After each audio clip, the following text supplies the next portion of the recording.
hogyha kicsit is előre állnak a metszőfogak, egy kisebb esésnél rögtön letörik belőle.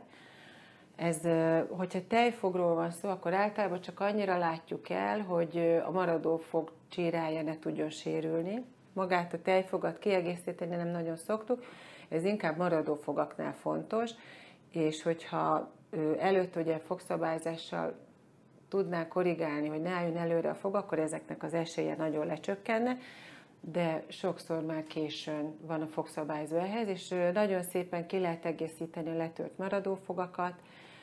Nyilván előtte, hogyha megszokta a fogászatot, az nagy előny, mert ez már egy hosszabb kezelés, ez egy jó 20 perc, fél óra, amíg itt dolgozgatunk a szájában, addigra jó, ha nem izgul nagyon, de mindent szépen meg lehet csinálni. Fontos, hogy minél hamarabb jöjjenek, minél gyorsabban tudjuk kezelni, hogy nehogy attól gyulladjon be a fog, hogy túl sokáig marad kezeletlen. Ha letörik a maradó fog, általában frontfogak, akkor nagyon függ a kezelés attól, hogy mekkora darab törött le. Ha egy picike darab, akkor az épp, hogy ki lehet egészíteni, ha közepes, akkor már néha érintett a fogidege, és az ütés következtében elszakad az idegszál és begyullad a fog. Ez egyrészt nagyon fáj szegény gyereknek, másrészt hosszú távon ilyenkor ugye gyökérkezelni kell, kicsit sérülékenyebb lesz a megmaradt rész, és gyerekeknél azért a maradófogak gyökérkezelése az mindig érzéstelenítővel történik,